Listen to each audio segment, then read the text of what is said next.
bishops, Monsignor, fathers, seminarians, guests, friends. Very, very honored to be here, a place close to my heart, and his students are also close to my heart.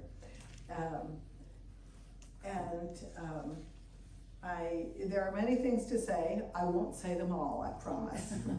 Also, I would like to invite you to stop me if I say something that you're curious about or you don't understand. Just raise your hand or shout out, and I'll be happy to respond without, I trust, losing my place. See previous about those kids, you know. What they're for is to interrupt. So I welcome interruptions and arguments. I've got a lot of that too.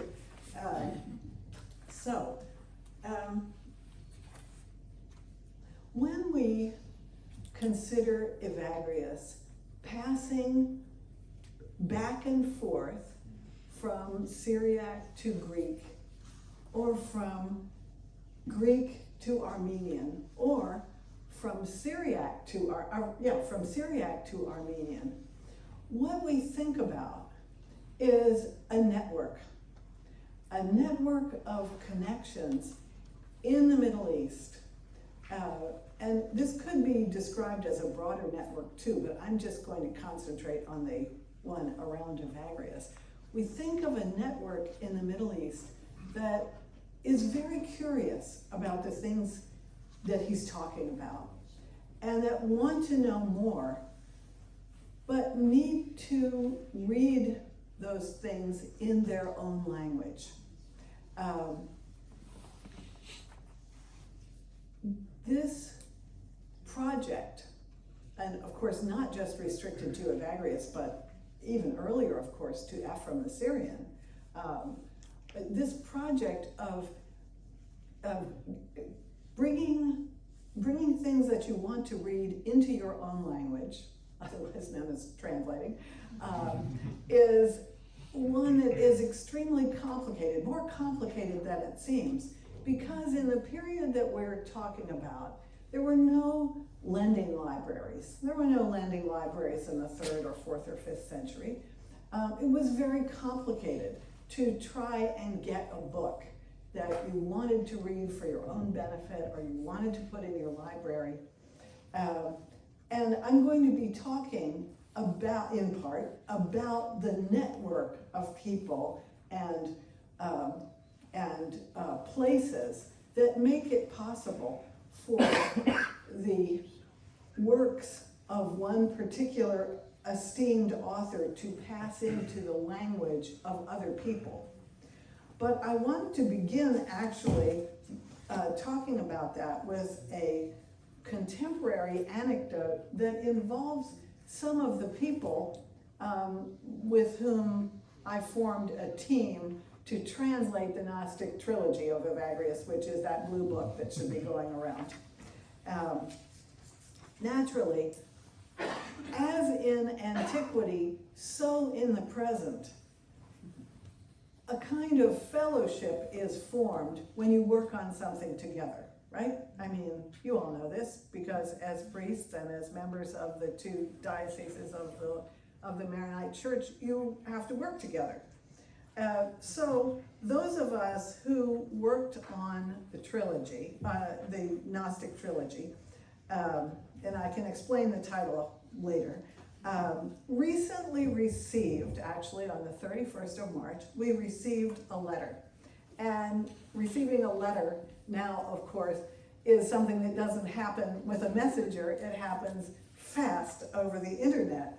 But I'm going to read it to you because I think what it shows is that the very same eagerness and curiosity about this ancient author survive to today, even when communities are displaced. You'll see, when I read you the correspondence, you'll see what I mean by that. So a man named Benjamin Yannick wrote to Father Luke Dysinger, who is one of the translators of this book. And he said, Let me first introduce myself, Reverend Father Luke. I am Benjamin Yannick. I live in the Netherlands and I am Syriac Orthodox. I published one book, a Dutch translation of such and such, Daily Readings with St. Isaac of Syria, so otherwise known as Isaac of Nineveh. I am neither a scholar nor an academic. Now this is really reminiscent of late ancient discourse. I am your humble servant. I am just a guy. I'm just a guy who loves his Syriac language and faith. Admirable.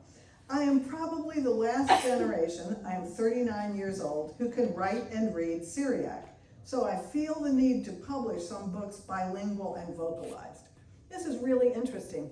This is a man who probably comes either from northern Syria, around Kamishli, or from Tur Abdin, or his family comes from Tur Abdin in eastern Syria. Less likely that he would come from Malula because he's Syriac Orthodox. Now to my question. I am searching for the Syriac maxims 1, 2, and 3, as in Sienkiewicz's Evagrius of Pontus, the Greek ascetic corpus. According to Muldermans, an older scholar of several generations ago, they should be in such and such a place. And then he says, but how can a simpleton like me get a copy of that manuscript? Do you have it perhaps? I can't find it either on V. Himmel. What is V. Himmel? So I have to explain this too, because V. Himmel is an online manuscript library run by one of the people who translated Evagrius, namely Columbus Stewart. He's an example of actually another kind of instance of someone who travels from place to place collecting manuscripts, but now not by having scribes copy them out, but by scanning them digitally. Okay, but the point is that this is very similar to what's happening in the 4th century. Then Benjamin adds, proving that he's not a simpleton, he says, until now I have edited the Great Letter to Melania, 3 small chapters on prayer, 32 of the 153 chapters on prayer, the centuries made by my late bishop, Julius Yeshu Chichek, with commentary of Bar Salibi. Okay, so who was this guy? Chichek was a guy who came from Tur Abdin, I think, and who was the shepherd of the Syriac Orthodox Church in Holland, in the Netherlands, until he died recently. And he says, and this week I will start the letter to Eulogius and on the 8 thoughts. I won't use them all for my publication. He says, many thanks in advance, keep me in your prayers, Benjamin Yannick. So then then there are emails where we consult with each other and we agree that it's okay. And Joel Calvis-Mackey, who is the second name listed on the blue book there, writes back to Benjamin after we all agree that this is fine. He says, I'm happy to hear of your calling. May the Holy Trinity speed your path. When we started on our Gnostic Trilogy project years ago, we ordered relevant digitized manuscripts, which we're happy to share with you. No doubt it won't be long before these manuscripts are made public by their holding institutions. And then he gives them a Dropbox link. Okay, so that's how Benjamin in Holland can get these manuscripts. The above link will take you to 13 Syriac manuscripts we consulted as needed for our translation. Now, this is where you come in, Father Armando. Joel says, if you get the inclination, Robin and I are on the editorial board of Syriac Treasures, Hidden Pearl Press, which welcomes translators of Syriac literature into modern languages, especially for modern readers and audiences. We would welcome any proposals you might have. I hope this is okay with you. Let me know if I can be of further assistance. And Benjamin writes back, Dear all, wow, this is so great. His English is very good. This makes me so happy. Translating into Dutch is no problem, especially because many are already translated into Dutch, but finding the Syriac is a problem. I have so many wishes, but to find all the Syriac manuscripts is something I cannot do as a layman. as a layman, sorry. Wow, me getting an email from you is like a child meeting the real Batman. You are my heroes. I am serving my bishop, more Polycarpus Augin Iden. Without him, I am nothing. That's music to the ear of Bishop. I will mention to him the Hidden Pearl Press. Thank you very much. I will keep you up to date about my work and will ask you when I need more help. And then he says, who is Batman? I got Joel. Shlome Lebonoye. Benjamin. Well, this takes us right back to the 11th century, where Syriac authorities are trying to get manuscripts into their libraries. In that case, in the case of the 11th and earlier centuries, for the use of the monks who were in monasteries and able to read or have these things read to them. But interestingly, and I think this is very significant and sort of echoes our project too, interestingly, Benjamin Yannick appears to be a layman. And he wants to translate these works of Evagrius into Dutch and make them available for everybody in the community in Glana, which is right on the border between Holland, or between the Netherlands and Germany. In other words, he wants to make these things available for a migrant community who might find some use in them. And of course, we were very glad to cooperate with him because we think they should circulate widely. And at the same time, as I said, Benjamin is an example of yet one more generation of people who wanted to copy these texts, to circulate them in their communities. But why in a lay community? What is useful about these texts for people who are not monks and not priests? And I'm going to address that tomorrow more than today. Today I want to talk more about the historical circumstances. And tomorrow I sort of make a plug for Evagrius as someone who is an excellent diagnostician and who, when you kind of peel away the layers of mythology that surround him, is an acute reader of the human psyche, and therefore very useful. Okay, so much for Benjamin. Keep him in your prayers as he continues to translate. Let us instead turn back to set the scene.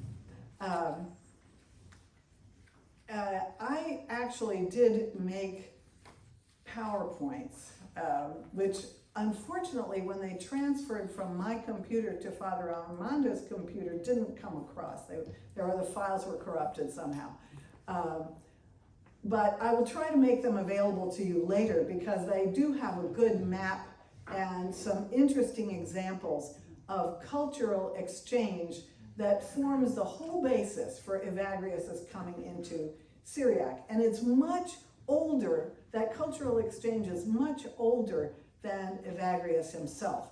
So instead of pointing to the PowerPoint, I'm going to describe for you, with those maps in mind, what kind of geopolitical situation sets the stage for the transfer of Evagrius from relatively obscure and complicated Greek into a wider audience. I don't know whether he would have liked that or not, but it happened.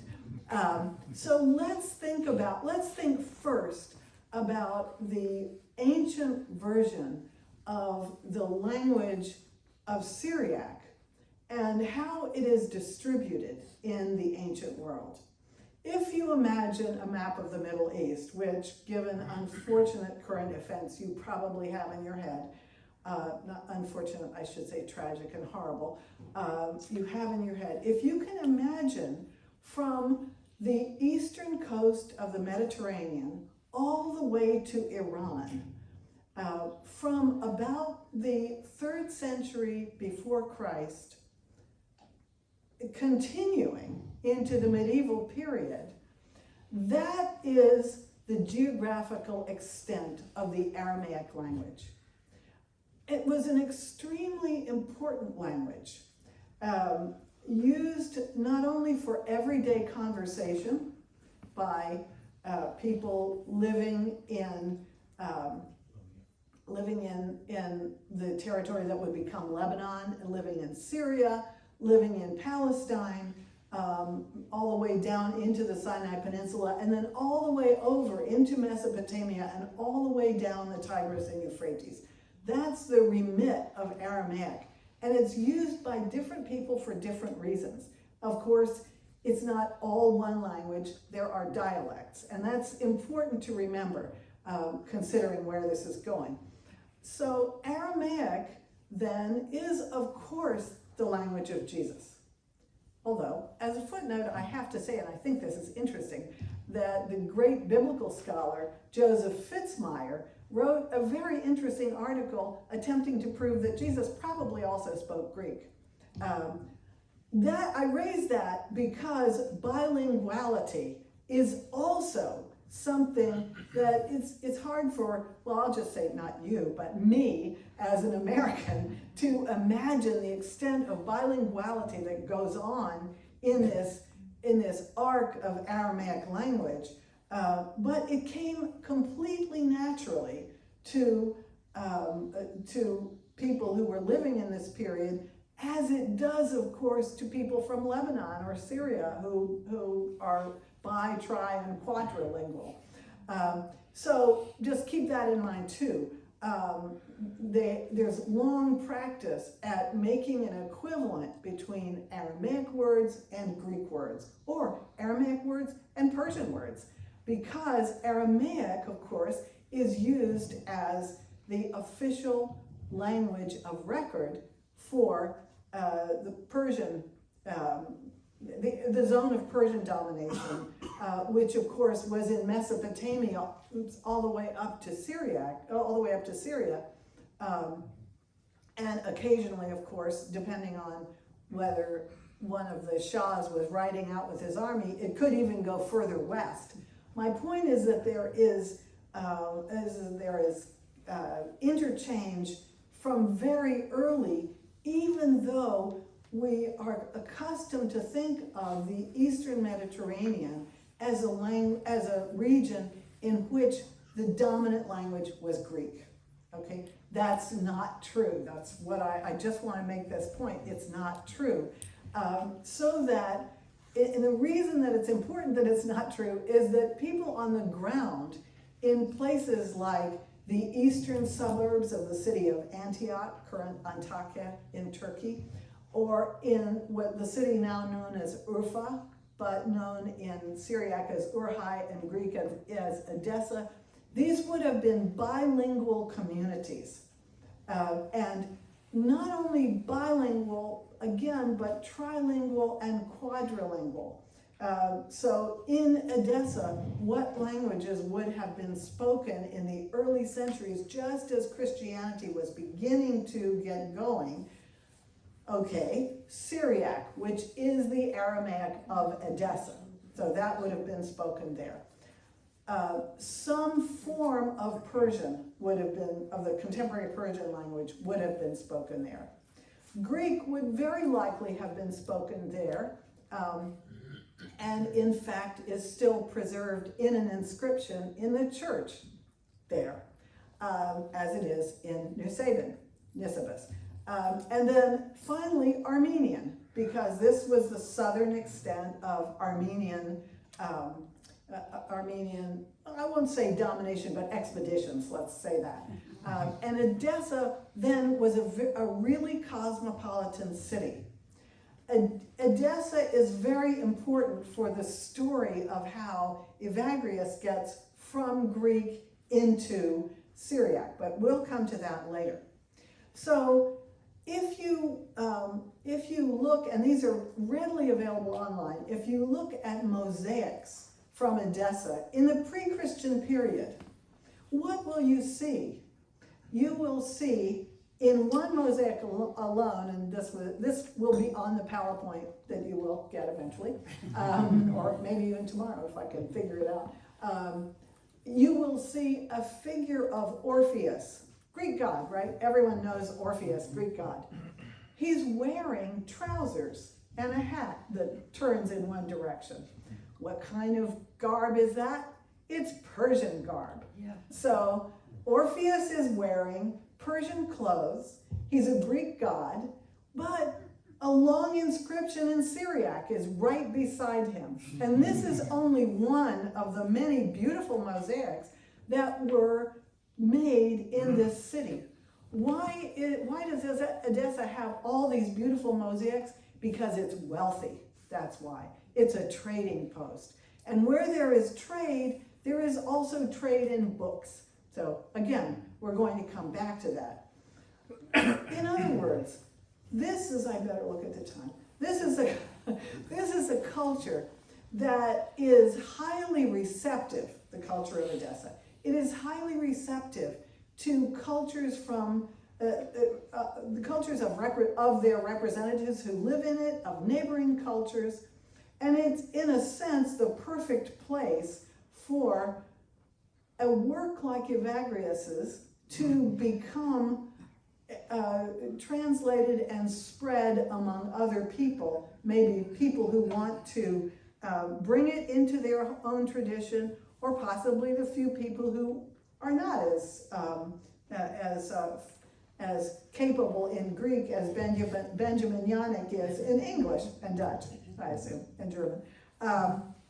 Okay, so that's the stage. The stage is Syria east of Antioch as a place of quadrilinguality and a place that trade goes on, an eager trade in goods and ideas. It should also not be forgotten, I can't leave this particular part of the topic without saying that Edessa is on one of the routes of the Silk Road. The Silk Road, as you know, is not one road like I-95, but a number of routes across the desert, through the mountains, and ultimately to the eastern shore of the Mediterranean. So, Edessa, the blessed city.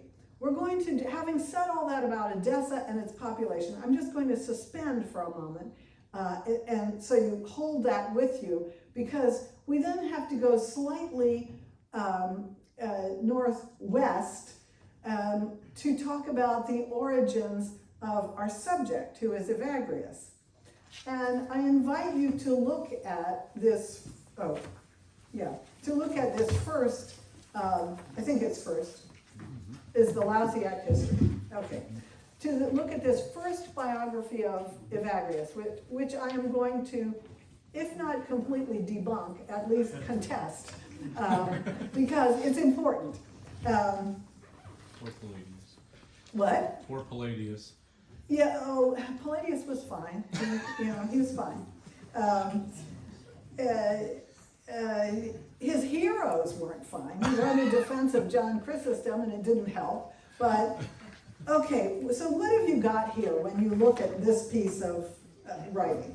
You have one of a number of biographies of holy men. Palladius,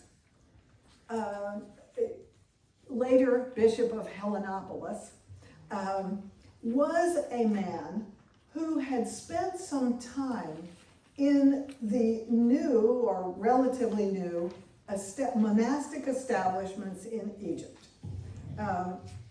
He was interested in more than Egypt, and in fact he has a very inconsequential and not worthy of looking at biography of Ephraim the Syrian. I'll come back to that later, because that will help me debunk Palladius. Palladius had been a student of Evagrius, and In about 420, he wrote a collection of biographies of famous monks. He gave them, and I think this is important to remember the audience, they were dedicated to the man to whom he gave them, namely a highly placed chamberlain in the palace in Constantinople. That man's name was Lausus. So that's why it's called the Syriac history. It's a story of holy men and women told from a particular point of view, which is the point of view of Evagrius in a sense. He was a follower and student of Evagrius, but he did not want to talk about Evagrius's true teaching. He also discusses at great length the activities of the person who was, at the time, I think this is interesting, the richest person in the Roman Empire. And that is a woman named Melania the Elder. Melania the Elder was a Spanish noblewoman who owned properties all over the place. She became, in effect, a nun, an ascetic, and had traveled to Egypt. And her travels and her activities as an ascetic and as a student, a scholar, attracted a lot of interest. So Palladius includes her in his history. But he also includes Evagrius. And that's why I've photocopied this for you. And that's why I said that we would go from Edessa first to the northwest to a place in Anatolia called Pontus. It's just a part of a province, but that's why Evagrius is called Ponticos, the man from Pontus. And it was a place, a very fertile region along the south coast of the Black Sea that had basically Greek colonies in it, and had Greek colonies from the 5th century BC. His father was a corps bishop, and we learn this in this life. And Palladius says he was, if you look at the text, he was ordained lector by St. Basil, bishop of the church at Caesarea. Then after the death of St. Basil, the bishop Gregory of Nazianzus, a man most wise, most serene, and brilliant in learning, took note of his fitness and ordained him deacon. Now you can see that already there is a kind of a case being made here for how righteous and wonderful Evagrius was, because if he was associated with these two pillars of orthodoxy, yeah. Then in the Great Synod at Constantinople, that would be the Second Ecumenical Council of 381, Gregory Nazianzus, left him to the blessed Bishop Nectarius as one most skillful in confuting all the heresies. That is Evagrius, not Nectarius. Nectarius had been a military officer one day before he was ordained as bishop. It happened fast. So he didn't know anything about confuting the heresies, but Evagrius certainly did, because he had helped Gregory of Nazianzus write his famous theological orations. So his association with Gregory is not disputed, and in fact, there are letters that he writes to Gregory saying, I miss you, you're wonderful. Gregory didn't write back, but that we know of. But Gregory esteemed him so highly that he left Evagrius at his death. Gregory writes a will. It's actually interesting, it's the first surviving will. He writes a will and he says, Evagrius, who labored and toiled with me, has this amount of silver and my cloak. So it was a bequest, a personal and monetary bequest. So that connection is true. And Palladius adds, he flourished in the great city, confuting every heresy with youthful exuberance. Ooh. Yeah, he was a fighter.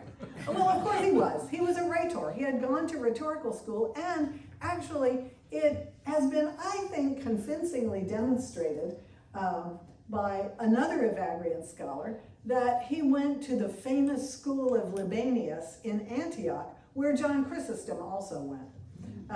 But Evagrius, fortunately, does not engage in such a loquacity as Chrysostom. Okay, now our friend Palladius has to say why it is that if he was such a great success in the city, looking to be bishop, what happened? Okay, so this is his story of what happened. He, honored as he was by the entire city, was ensnared, look at this language, in contemplation of desire for a woman. He was thinking about it. As he later told us when he was free from the thought. And this word thought is going to be important for us later. It's logismos. In fact, it's going to be important for us very soon. Logismos. It's not the same thing as noema. You know that Greeks just love to pile up words. And so a noema or a noesis is a thought that is a thought about, that could lead you to something very high, transcendental. But a logismos is a calculation of how you're going to do something. Okay? It's perfectly fine directed in the right way.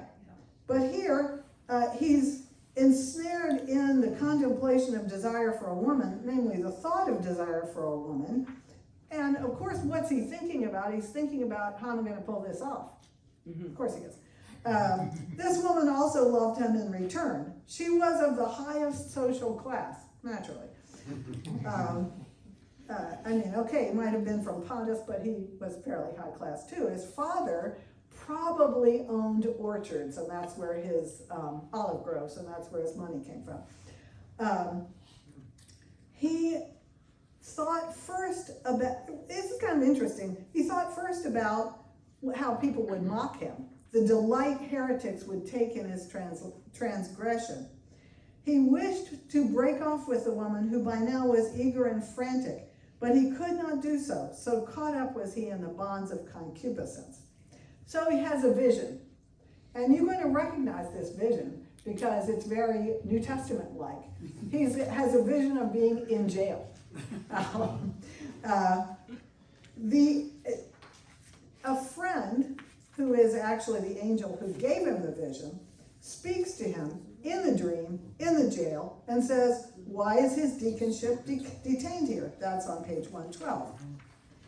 And Evagrius lies, of course. It's not a good idea to lie to your guardian angel, just saying, but he says it. To be sure, I do not know, but I suspect that the governor has a charge against me and is smitten by some silly jealousy. And I am afraid that the judge himself will be bribed with money and may punish me. The angel said, listen to a friend. That's actually very important, that an angel would say, listen to a friend. I'm not saying that Evagrius told Palladius any of this, but Palladius has understood that you can be a friend with an angel, and so he puts it in Evagrius' mouth. It will not be safe for you to stay on in this town. Well, duh. Did it take an angel to figure that out? So Evagrius says, let God free me, and I'm leaving Constantinople.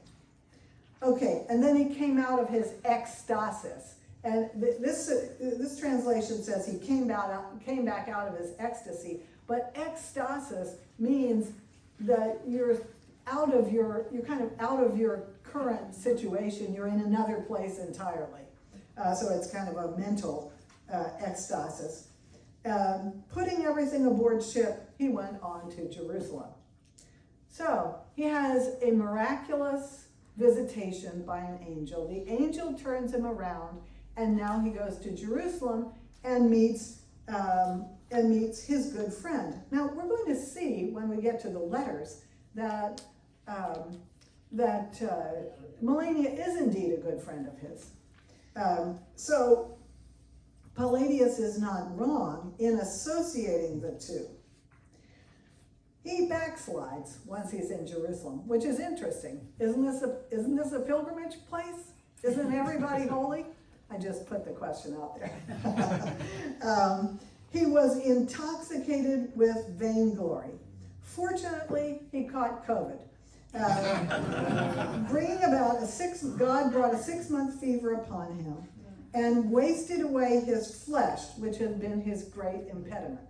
Well, that's what Palladius says. The cure is actually a monastic robe, according to Palladius.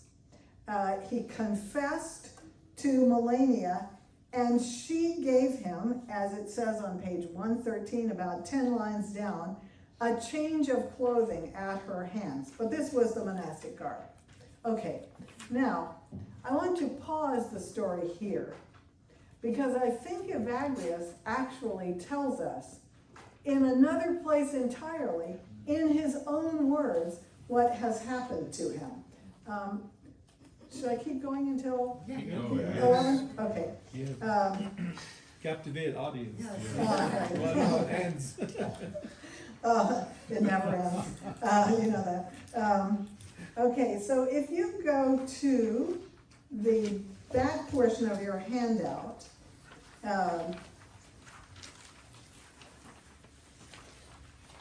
which is something else I translated recently. In this book, Theological Anthropology, a very bad term, but what are we going to do? Okay.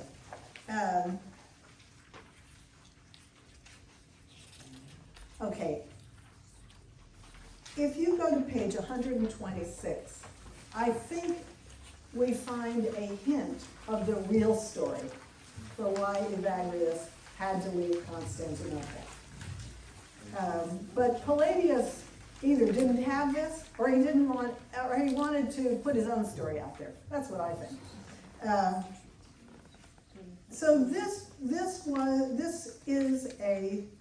is from a book called On Calculations, or On Calculating Thoughts, Peri Logismum. When some of the impure calculations, again at the top of page 126, are quickly put to flight, let us investigate the cause. Whence has this come? Is it because the object, that is the object of your calculations, is lacking? Or that the material is difficult to get? Or that the enemy had no power against us because of the calm abiding in us? So this calm is hezuchia, rest. This is the rest that is promised to the saints, and it's related to the other word of Evagrius that gives people a lot of trouble, apatheia, which I also like to translate as calm. It doesn't mean depression, and it doesn't mean lack of feeling, although Jerome made a joke about it that way, but we'll talk about him later if necessary. Okay. For example, in one of those who has withdrawn, that means withdrawn into the desert, troubled by a demon, if in one of those who has withdrawn, troubled by a demon forms an idea of having committed to him the spiritual helm of the first city. Okay, this is the demon saying, guess what? You're going to be Patriarch of Constantinople. You. This one clearly does not long imagine this calculation. It's not on his mind for a long time. Sorry, this is clumsy, but the Greek is clumsy. The cause is knowable from things already said. But if about any city, by chance it comes about and is similarly considered, this one is blessed with dispassion. Likewise, also it is discovered that this matter is examined in a similar way to the other calculations. It is necessary to know these things for our own eager readiness and power. He's still telling you why you have to learn this, so that we may know if we have crossed the Jordan and are close to the city of palm trees, that is paradise, or if we are lingering in the desert and are beaten by strangers, that is, where am I when I'm having this thought? Am I in a place of calm and rest, or am I in a place where it's dangerous? Okay, so then he gives an example, and this is what I say, that this example is actually his own experience. The demon of avarice seems, for the purpose of deceit, thoroughly wily and inventive, who, often confined by the highest renunciation, quickly poses as the administrator of a diocese and friend of the poor. Okay, that's how I've translated it. As administrator of diocese, I've translated as economos, guy who handles the money. He may genuinely receive the guest strangers who are not yet present. He sends poor relief to others in need, and he inspects the city's jails and buys those being sold into slavery. So far, so good. He fastens upon rich women. So far, not so good. And again, indicates those who need comfort to those who have gained immense money. In other words, rich guy, you need to help that guy. And thus, having thoroughly beguiled the soul, little by little, the demon encircles it with calculations of avarice and hands it over to the demon of vainglory. I'm going to say something about demons in a minute, but I'll just finish this. The demon of vainglory, who leads in a crowd of those glorifying the Lord for these disbursements of the economos. Thank you, the Lord praise you, you've given us money.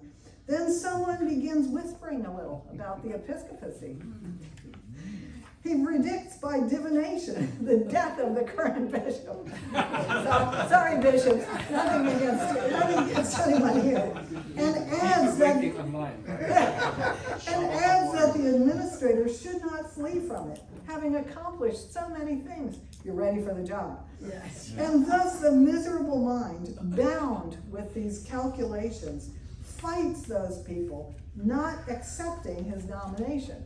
Have to remember that they were elected in this period.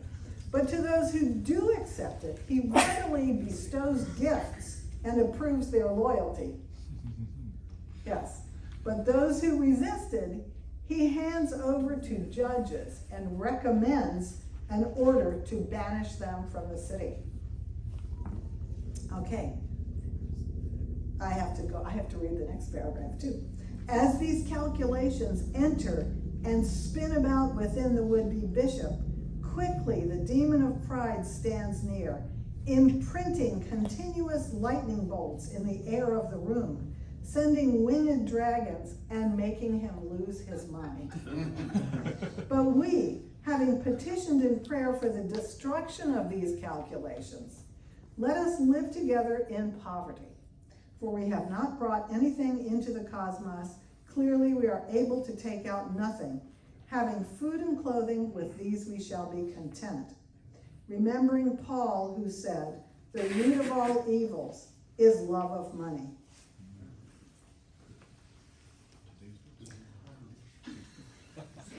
Now, I want to talk about the army of the demons later on, because they're very important in Evagrius' thought. But what do they mean? But here, I think we actually have, although Evagrius doesn't tell us directly, I think we have his account of why he had to leave, because he got caught up in money and wealth and position, yes, and courting rich women and sending other people away. Because at this point, the Archbishop of Constantinople and his economos aide were actually working very cooperatively with the emperor. So it was possible to take revenge on someone who didn't do what you wanted them to do. But what was Evagrius's, what role did he have in that court, in the court scene? Well, he was nothing. He was just an ascetic, no? Not yet. Not yet. Not yet. Oh. He had an elector or a deacon. Oh, he was a deacon at the time. He was a deacon. Yeah, so now we can just have questions, because an evil deacon. We love saying an evil deacon. Just a deacon. Yeah. remember that his father had sent him to rhetorical school. If Gabriel Bunge is right, and I think he is. His father had sent him to rhetorical school. You don't send a kid to Harvard and expect him then to become a monk, do you now? No. You want return on your money. Yes. Well, I mean, the names readily come to mind, right? So it was expensive for a parent, for a father, to send his son to the top rhetorical school in the empire, which would have been the one in Antioch. And there he would have learned exactly what actually Palladius is willing to say he did. He helps, he crafts the language. But when Gregory leaves, because he just can't handle it anymore, he then takes the place of the right-hand man to the next bishop, who, remember, was an imperial official, so they're used to dealing at the highest level with banks and money and benefactresses. And I have just one more thing, Bishop, and then I'll respond. No one, it's, you know, people often forget that Gregory of Nazianzus did not want to go to Constantinople. He was hiding out in a monastery, the monastery of St. Thecla in Seleucia. And his cousin, Theodosia, had a very large house because she was wealthy. She had a very large house in Constantinople, and she gave part of her house to be the church of the Nicenes, right, of the Nicene group that Gregory was allied with. And that was the church that was called the Anastasia, but it was part of her house. It wasn't a separate church. So they owed her, right? They owed her. Gregory leaves, but Evagrius stays. He could have gone back with his teacher, couldn't he have, theoretically? But he stays because probably he kidded himself that he could do some good there. But then he gets trapped in the kinds of manipulations over money that he himself is describing in his own words right here in this beautiful book on calculations. It's a lovely book, and there's more that I put in here that you can read. Maybe he was trying to seize the opportunity. Maybe what? He's trying to get the opportunity to get, to become higher and higher. I think, well, yes, the highest he could have gone, at this point was New Rome, the Bishop of New Rome, in which case he would also have been a civic official as well as a church official already. I mean, this has happened kind of fast from 311 to 381, right? Okay, enough. So my question, though, I'm getting confused. Gregory was from Nazianzus, but he's not the bishop, he was the Bishop of Constantinople. He was briefly bishop. And that's where Evagrius was with him in Constantinople. Yeah. Yes. And then when he withdrew and he went back... then Gregory goes back to his estate in Cappadocia. Gregory goes back to his estate and he writes poetry and epitaphs, and he has his friends come in at night and listen to his great poetry in the house. But Evagrius doesn't go there. I'm sorry to make fun of you, Gregory. Evagrius doesn't go there. He stays in the city. That's what Palladius is. Palladius tells us this too, but he doesn't, I think, tell us what's really going on, which is that Evagrius is getting caught up in all the wheeling and dealing of Constantinople. And that he has had the experience of, which he describes as a crowd of demons attacking him. So we'll get into demons more later, because Evagrius has a lot, it'll be tomorrow, because Evagrius has a lot to say about demons and calculations. Yeah. But I think he means, there's a certain thing he means by them, because Evagrius often means, he'll use one word to be heard in one way by some people and another way by other people. So I have to unpack that a little bit more carefully tomorrow. So he goes on in, let me just quote one more bit of this. In 22, all the impure calculations, lingering on account of the disturbances, lead the mind down to ruin and destruction. Just as the thought of bread lingers in the hungry person because of hunger, and the thought of water in the thirsty one because of thirst, thus also the thought of riches and possessions linger through greed, and the thought of shameful calculations given birth by nourishment linger on account of disturbances. It is not possible for the intellect throttled by these thoughts to be near God and to bind on the brow the crown of justice. And I mean, you can read the rest of it for yourself, but it's these thoughts prompted by demons that are paralyzing, and they paralyzed Evagrius. That's my interpretation of this, and that he is speaking out of personal experience here. Okay, he had ideas about the way that Christianity should be. I think he lost track of those ideas when he went into Constantinople and got caught up in the things he got caught up with. And then when he left, he recovered them. And I'll say later why I think that is. Right. That's exactly Okay. what I was thinking. Sorry? That's exactly what I was thinking, because later, as the ascetic life brought it to mind, showed him what he was living in that time. Yes. And he didn't recognize it at the time. So he needed the vision. Well, if you, should I stop now? You have till 11:30, right? Yeah, but it depends on you. Do you think it's a good place to stop? You can stop. Well, we can deal with questions, I mean, it's Sure. Okay. fine. Yeah. So I was gonna point out that in the Practicos, which we'll come to later, that's the first volume in that blue book, he says, and this is on this page, 117. So it's the third section of what I gave you. Yeah, he says, the Christian way is, and he uses a word that is not used very often in early Christianity.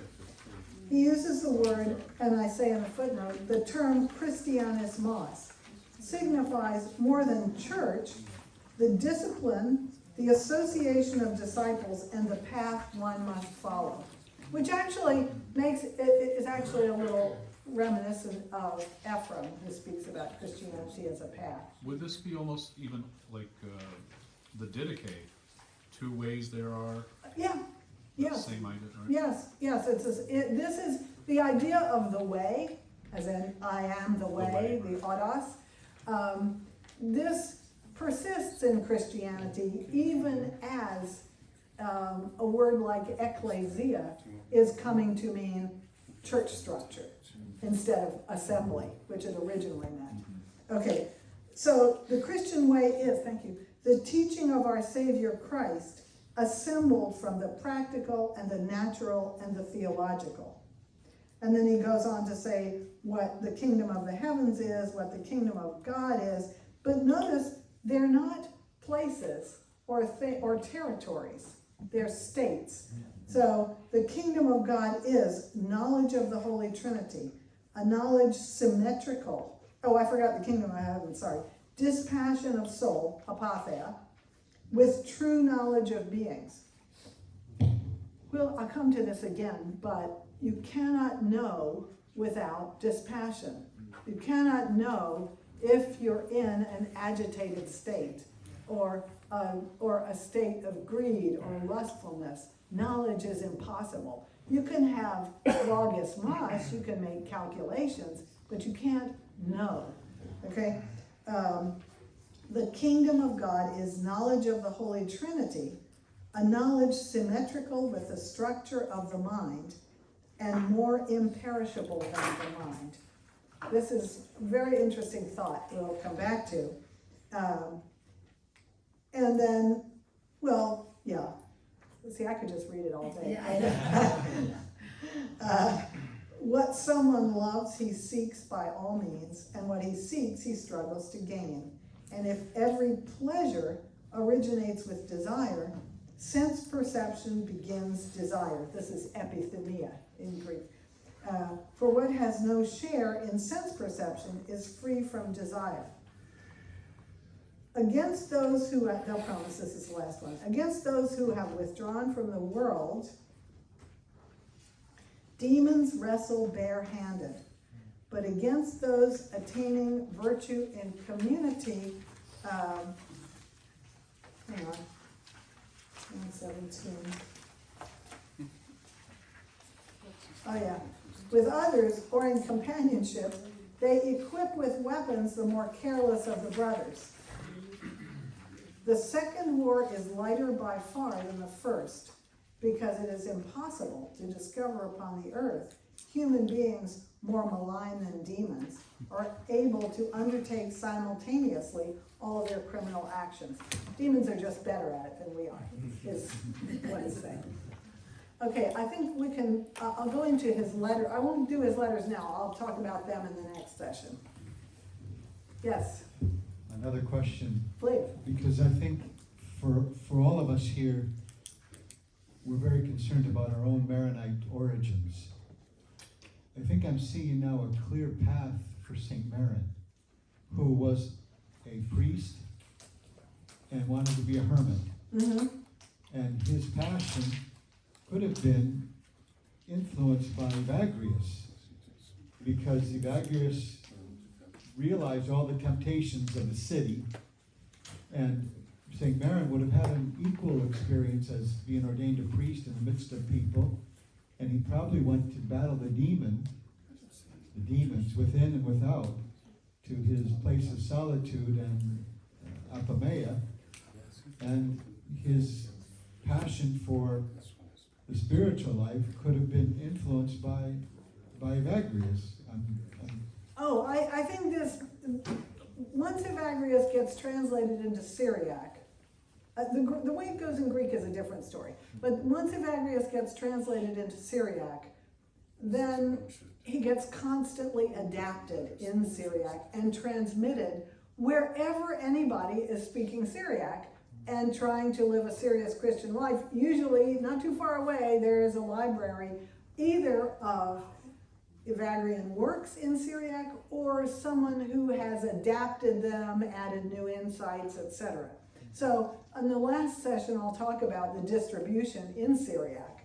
And it really fans out from a couple of points. Three points mainly: Antioch, Edessa, and Nisibis. This knowledge of Evagrius fans out, and people begin to adapt it to their own circumstances. But I have to add, since you talked about St. Maron becoming a hermit, that Evagrius also says in his letters, when he writes to someone who is out there, so in a little house in the desert, I'll describe their form of monasticism later, he says, well, you walk on the highway, the demon is still watching you. You know, these guys weren't confined they could go out of their houses. So he says, you have to be careful, even if you're not in a city, even if you don't have access to the bank account. So anyway, this is what later becomes called in Greek nepsis, a watchfulness. So, you can never let your guard down. This was a wonderful presentation. Any questions that anybody have?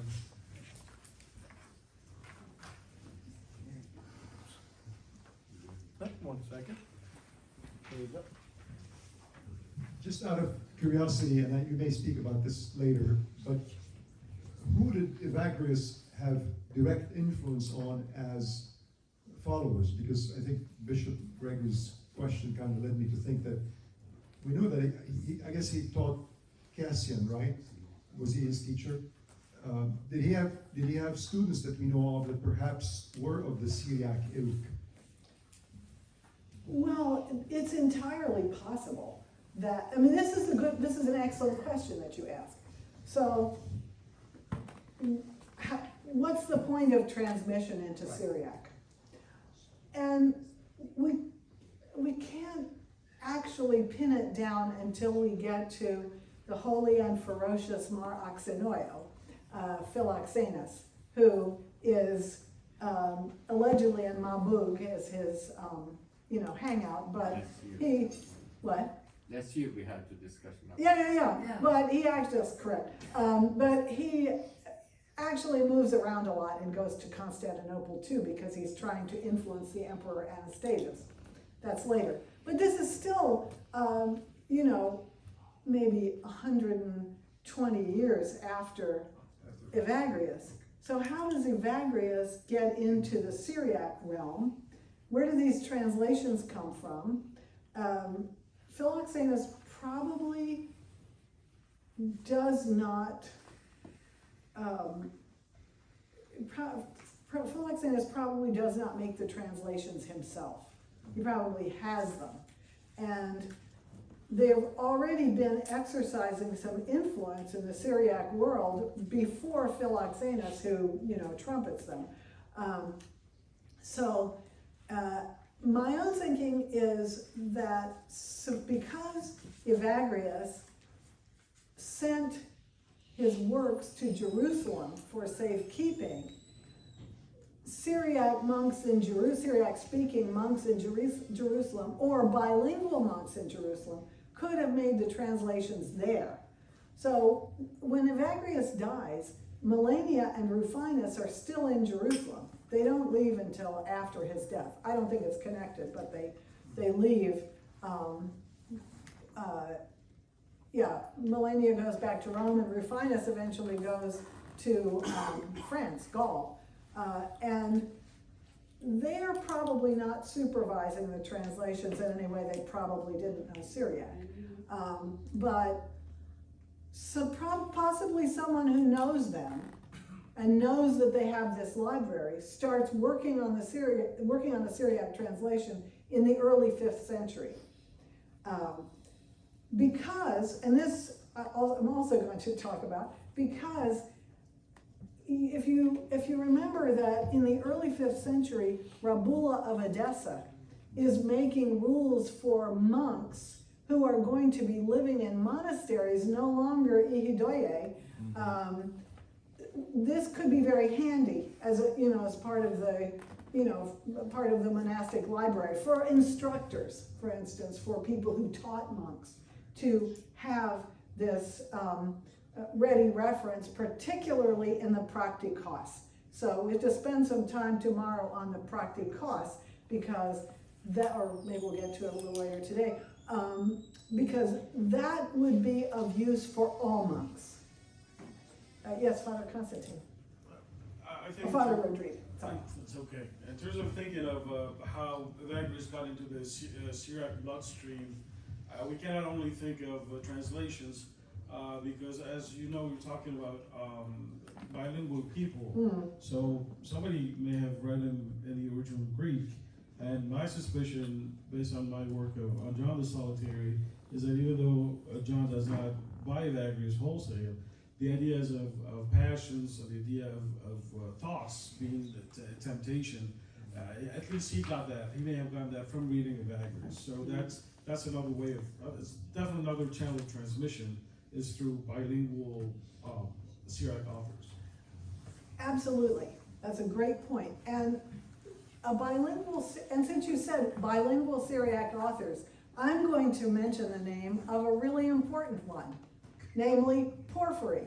Ever heard of him? Joke. Porphyry, whose original name was, can anyone guess from Imperial Purple what his Syriac name would have been? Joseph. No, Malko. I'm trying to. That was a good guess. The king, yeah, so the king wears porphyry, royal purple, right? So his Syriac-speaking parents in coastal Syria gave him the name Malco, you little king, and but he, because he decides that his future is going to be in Greek philosophy, takes the name Porphyrius. But he is writing about some of the same things that Evagrius writes about, and Evagrius is writing to combat some of the things that he says. So you could say Evagrius is already engaging with the Syriac-speaking world, because Porphyry is a Syriac-speaking person who now is writing in Greek, because, you know, that's what's going down in Rome, basically. Yes? Well, Bishop Michele has a question. Oh, hello, Core Bishop, how are you? Good to see you again. You too. Just a thought, is it possible, since Evagrius was quite a man of many parts, and he had two major temptations? One was his future, the other was the woman. You know, cherchez la femme. I don't know what you mean. And so perhaps when he talked about himself, he preferred to point out his ambition rather than this other thing that is going on in his calculations.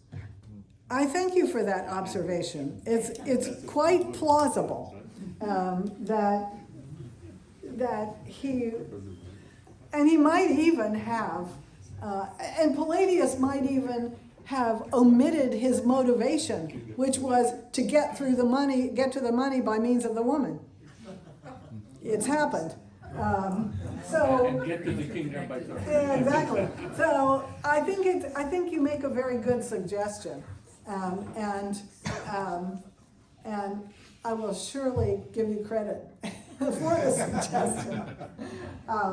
But yes, I mean, the Byzantine court was a very complicated place. You know, think about the previous life of Saint Constantine, who had his wife and two sons killed. Right? I mean, at least Theodosius didn't do that, as far as we know. So I think all kinds of complexities are possible, and I think you're quite right to point that out. Thank you. Yes. I'm just curious if who's kind of influencing who. Did some of these thoughts for Evagrius already exist before he assumed the ascetic life, going down to Alexandria, right? And Kellia. First okay, Alexandria, yes. then Kellia, yeah. What I'm thinking of is reading some of the Desert Fathers. They have often these little stories that encapsulate these thoughts that he's talking about. They don't go into necessarily in a philosophical way, but when you were talking about, he gave the example, you could be on the road and be tempted. I remember one of the Desert Fathers who refused to leave his house, and the devil kept trying to get him to move and would come and appear as this or appear as that, as like a poor person in a storm, and he would just yell out at the person because he didn't want to be tempted. He goes, if you're a demon, reveal yourself. Were they evoking Evagrius, or was this thoughts already there, and maybe Evagrius is basically putting it in philosophical terms? Oh, yes. I'm not sure which source you're quoting. The Apophthegmata Patrum are written after Evagrius. Okay. And they even have a wonderful little put down of Evagrius. Surely Evagrius is drawing on things he heard there. But also the Apophthegmata Patrum and the history of the monks of Egypt and some other sources are written after Evagrius. Okay. So they might also be quoting him. It's very complex between oral and written, in this intense workshop that they had going. But just a minute, Bishop. But what I wanted to say was that that it's recorded in the Apophthegmata Patrum that Evagrius is going to say something in a discussion that monks are having, and they say, well, we know you're a big guy where you came from, but here you should be quiet. I'm sympathetic because, because I have this man in my ear all the time. Yes, Bishop. So, Dr. Robin, this is your field, the Council of Chalcedon. I'm assuming that. I have a that's true. little familiarity with Yeah. it, yes. So, reading that, you get a good idea of what the Constantinople court, church court was like. Because you read His grace from this, His eminence from this place, His holiness from this place. Everybody, and they speak in all these terms about everybody's being, there's nothing, Gregory or John or Mark. It's all like very stuffy, very haughty, ecclesiastical titles and everything. So I can only imagine what the church was like in Nicaea and Constantinople. So my point with this is Evagrius was a person of his time. He was dealing with all these different high-class ecclesiastical intrigues. This one power for here, this one power for that, this one deposed from there, this one, and this philosophy being canned and this one being canonized. So he's in the midst of all of this. And I see Marin as being someone who was headed up to his neck with this junk. And so probably going out into the solitude in order to say a white martyrdom is much better than dealing with all these political intrigues in the church, the superficiality of the church, and he went to be the real thing. So my thought with this, because this is Evagrius's world now, he was a child of his time, and he had the courage to write about it, about his own interior conflicts with it all. And I think even more important than him being translated, people saw him as a possible way out of the superficiality of the church. Yeah, they may have. It happened. The transformation of the church happened fast. It's in the end of the 3rd century. The church in various places is more like a federation of groups in cities. When they are brought together in Nicaea, they begin to act as imperial officials because that's the pattern. It was called by the Right. Called by the emperor. Yes, the of council course. was called by. And he's sitting there, as the icons tell us. But there's a very interesting letter by Gregory of Nyssa where he complains about having to see a civic official. And he says, all these new guys, they just crowd right in front of me, and because they were kind of old planter aristocracy. I'm from Virginia, so it's the old planter aristocracy from Cappadocia and Pontus. They actually had land all over the place in Anatolia. And he can't believe how rude these new guys are. But it's because now they have imperial approbation and there's money in it. So it becomes a struggle to live the kind of life that you could have lived as a teacher, a Christian teacher, in Caesarea, for instance, in about 250, and I'm thinking here Origen, who didn't have any of these temptations because he wasn't connected with the empire. Yes, he went to the court of Philip the Arab and had a conversation with the mother, but he wasn't getting any money. So I think it's the influx of money and then the need to conform to the imperial bureaucracy that both Gregory of Nyssa, Gregory of Nazianzus, and Evagrius, they're all reacting against it because it's not what they were used to. I mean, Evagrius' father was a country bishop, a core bishop. So, And could some of this explain what happened with the Syriac churches, Syriac-speaking churches, from the Council of Nicaea and the Council of Chalcedon? Many of them, perhaps because of the imperial domination, they really separated themselves from the rest of Christianity. The Church of the East in Council of Nicaea, and then the Church of the Monophysites in Council of Chalcedon. well, there is a famous little pamphlet by a British historian called "Were the Ancient Heresies Social Movements in Disguise?" That's a question. And he said, no, they weren't. They really were about the ideas. Sure. But it's hard not to imagine that, There was some influence. yeah, well, I mean, and take all of the churches together who separated or were separated.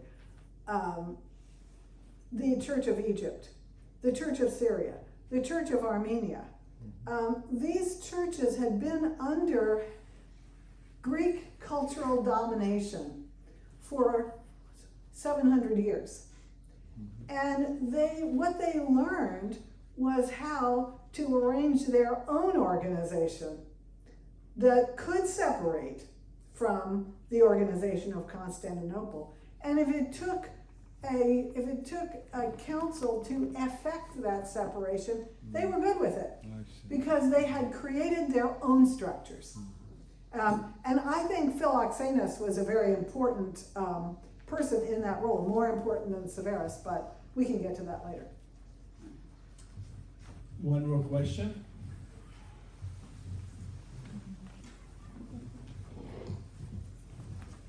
I'm back. Thank you, Core Bishop. First of all, Doctor, your talk on networking is amazing. What it tells me is how rich the Syriac culture was in those early centuries, much more than the West. When you talk about quadrilingual, you're talking about all these various cultural areas dealing with very important things about the Christian way. And so I think, in the West, they were still, fighting Visigoths or whatever. So it's a very rich culture. And we don't know about it. Now you've shown us they had libraries, they had translations. I don't hear about this happening in the early centuries in the West. You're absolutely right, Core Bishop. The Greeks of early Christianity had zero interest in learning Syriac or Armenian, for instance, or Coptic. And of course, Latin theological literature begins only in the early 3rd century with Tertullian, who spoke Greek as well as he spoke Latin, but no contact with the Syriac realm, and in fact, sometimes an expressed contempt for it. So, because they were the recipients of largesse, not the ones who were involved in arranging for trading and cultural exchange.